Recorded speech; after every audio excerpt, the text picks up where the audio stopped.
जैसे वो एकता कपूर है, आप देख रही हैं एकता कपूर को भी। मैं वैसे तो मैं कहना नहीं चाहती हूँ, कोई कुछ भी कपड़े पहने वो उसकी इच्छा है, लेकिन जब कोई देश को तोड़ने की बात करता है तो फिर उसकी ड्रेस पर मुझे कहना पड़ता है कि आप नंगी घूमना चाहती हैं, घूमिए, पूरे देश को नंगा नहीं घूमने देंगे तुम्हारे साथ। और ना ही हमारे देश के खिलाफ आप क्या दिखा रही हैं। मेरा सम्मान, मेरी वर्दी, शेरिन मेरे आर्मी की वर्दी को क्या दिखा रही हो आप उसकी बीवी को।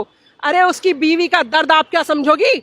उसकी बीवी का दर्द देखना है तो देखो जो शहीद होकर आता है जब शव उनका, देखो तब। एकता कपूर को कह रही हूँ आपके माध्यम से, शेरिन शर्म आनी चाहिए एकता कपूर को। विराट कोहली हमारे देश का गौरव है, उनको डांटना चाहिए, उनको बताना चाहिए आप गलत कर रही हैं, ना कि समर्थन में खड़ा होना चाहिए। महिला सशक्तिकरण का मतलब ये नहीं होता कि आप आवारा हो जाएं, नंगे हो जाएं, देश को तोड़ने की बातें करने लगे, गंदी अश्लील हरकतें करने लगे, गंदी चीजों को परोस परोस कर आप पैसा कमाने लगे। ये सशक्तिकरण नहीं है महिला का। महिला का सशक्तिकरण है शेरिन, महिला का सशक्तिकरण है शबनम खान, महिला का सशक्तिकरण है स्मृति ईरानी, महिला का सशक्तिकरण है मायावती जी, महिला का सशक्तिकरण है सुषमा स्वराज जी। तो ये सशक्तिकरण करिए ना। आप तो देश को गलती राह पर मोड़ दे रही हैं और सारी महिलाओं को उकसाकर गंदगी में झोंकना चाह रही हैं और मेरी आर्मी का अपमान करेंगी ना। नहीं, यहाँ अभी कोरोना खत्म हो या ना हो, मुंबई पहुंच जाएंगे हम सब और उनके घर के बाहर भी धरने पर बैठना आता है हमें। माफी मांगे अनुष्का शर्मा और आपकी स्वरा भास्कर और एकता कपूर को तो बिल्कुल शर्म नहीं है। मैं जितेंद्र जी से कहूंगी, आपकी तो हम सब बहुत रिगार्ड करते हैं, कम से कम बेटी को थोड़ी तमीज सिखाइए। मुझे नरेंद्र मोदी जी से बड़ी उम्मीद है, मुझे उम्मीद है कि ऐसी पहली बार ऐसा प्रधानमंत्री आया शेरिन जो कुछ बदलाव लेकर आएगा। वरना क्या पिंजरा तोड़ गैंग की बात कर रही थी आप, क्या करने दें आपको। आवारागर्दी कहती हैं रात के 2 बजे मैं तो कपड़े उतार के घूमूंगी, क्या बात करती हैं आप। हमारे संस्कार खराब करेंगी आप। हम भी अच्छे कपड़े पहनते हैं, हम भी पढ़े लिखे हैं, हम भी महिलाओं को सम्मान दिलाने का काम करते हैं। सारे देश में और बहुत सारी महिलाएं काम कर रही हैं सम्मान के साथ, सम्मान के साथ, आवारागर्दी सिखाने के लिए नहीं। तो ये चाहते हैं, ये एक गैंग है शेरिन, चाहे सफूरा हो चाहे शर्जिल हो, क्या पुलिस किसी को ऐसे ही अरेस्ट कर लेती है। आप भी तो वहां पर लड़ने जाएंगे ना कोर्ट में केस। शेरिन बाबरी मस्जिद पर भी आप यही कहते थे ना, बड़े बड़े मौलानाओं के वकील जो थे कि हमारे पास सबूत है, नहीं दे पाए ना।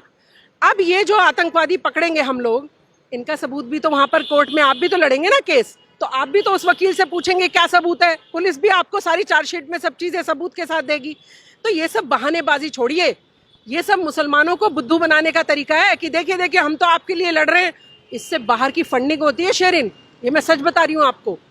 बाहर जितना हमारा इंडियन भी बाहर रहता है ना शेरिन, मैं देखती हूँ वो भी पैसा भेजता है कि ओ हो बड़े प्रताड़ित हो गए मुसलमान भाई, चलिए चलिए पैसा भेजिए। वो वकील भी वहाँ लिख लिख के चिट्ठी और फोटो जो सफूरा की और सबकी भेजता है, देखो मुसलमान बहनों पे भी अत्याचार हो गया। ये बहनें थी, डीसीपी अमित शर्मा को घेर कर मार लिया, ये बहनें थी जी नहीं। ये वही वाले एक जो हिस्सा है ना पीएफआई वाले और ये सब, उन्होंने इंडिया में एक जो वो बना रखा है ग्रुप, ये उसी का हिस्सा है। पढ़ी लिखी, चालाक, समझदार और अपराधी, अपराधी दिमाग, देश को तोड़ने वाला दिमाग। तो मैं इसीलिए आपके माध्यम से कह रही हूँ, महिला पाकिस्तान को तो हमने चखा ही रखा है, लेकिन ये जो घर के देशद्रोही हैं इनको बख्शा ना जाए। ये मैं मास्क हटाकर शेरिन बोल रही हूँ हाई रिस्क पर आपके माध्यम से, क्योंकि मैं हमेशा शेरिन आपके माध्यम से कहती हूँ कि देश के अंदर वाले जो है ना, जो हमारे देश में अराजकता फैलाने वाले और देश को तोड़ने वाले लोग हैं, इन पे शिकंजा कसना बेहद जरूरी है। उनकी किसी और देश की क्या मजाल है जो हमारे देश में कुछ कर ले। सब यहीं के लोग कर, जो उनके प्यादे हैं ना, वो यहाँ पर सब तैयारी करते हैं, फिर वो उनका पैसा जो होता है वो यहाँ लगाते हैं। अभी देखा आपने ताहिर हुसैन को किसने पैसा दिया, पीएफआई से फंड आ रहा था उसे।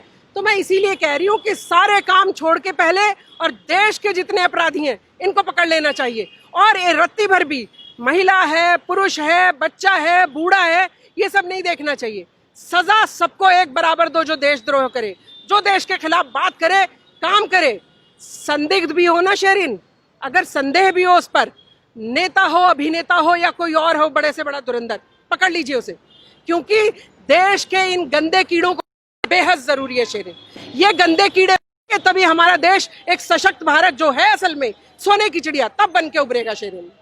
पेंडेमिक सिचुएशन में ना पुलिस को सलाम किया जाता है, ना डॉक्टरों के लिए कोई ट्वीट होता, पर ये पिंजरा तोड़ गैंग और ये जेएनयू वाले जरी सर फटाक से बाहर आ जाते हैं और ये कहते हैं कि हमारे निर्दोषों को जेल से बाहर निकालो। कौन से निर्दोष? और ये कहते हैं कि सब याद रखा जाएगा। शेरिन, चाहे सफूरा हो चाहे शर्जिल हो, क्या पुलिस किसी को ऐसे ही अरेस्ट कर लेती है?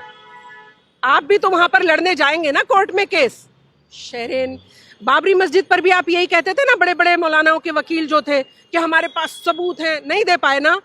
अब ये जो आतंकवादी पकड़ेंगे हम लोग, इनका सबूत भी तो वहां पर कोर्ट में आप भी तो लड़ेंगे ना केस, तो आप भी तो उस वकील से पूछेंगे क्या सबूत है। पुलिस भी आपको सारी चार्जशीट में सब चीजें सबूत के साथ देगी। तो ये सब बहानेबाजी छोड़िए, ये सब मुसलमानों को बुद्धू बनाने का तरीका है कि देखिए देखिए हम तो आपके लिए लड़ रहे हैं। इससे बाहर की फंडिंग होती है शेरिन, ये मैं सच बता रही हूँ आपको। बाहर जितना हमारा इंडियन भी बाहर रहता है ना शेरिन, मैं देखती हूँ वो भी पैसा भेजता है कि ओ हो बड़े प्रताड़ित हो गए मुसलमान भाई, चलिए चलिए पैसा भेजिए। वो वकील भी वहाँ लिख लिख के चिट्ठी और फोटो जो सफूरा की और सबकी भेजता है, देखो मुसलमान बहनों पे भी अत्याचार हो गया। ये बहनें थी, डीसीपी अमित शर्मा को घेर कर मार लिया, ये बहनें थी? जी नहीं, ये वही वाले एक जो हिस्सा है ना पीएफआई वाले और ये सब, उन्होंने इंडिया में एक जो वो बना रखा है ग्रुप, ये उसी का हिस्सा है। पढ़ी लिखी, चालाक, समझदार और अपराधी दिमाग, देश को तोड़ने वाला दिमाग।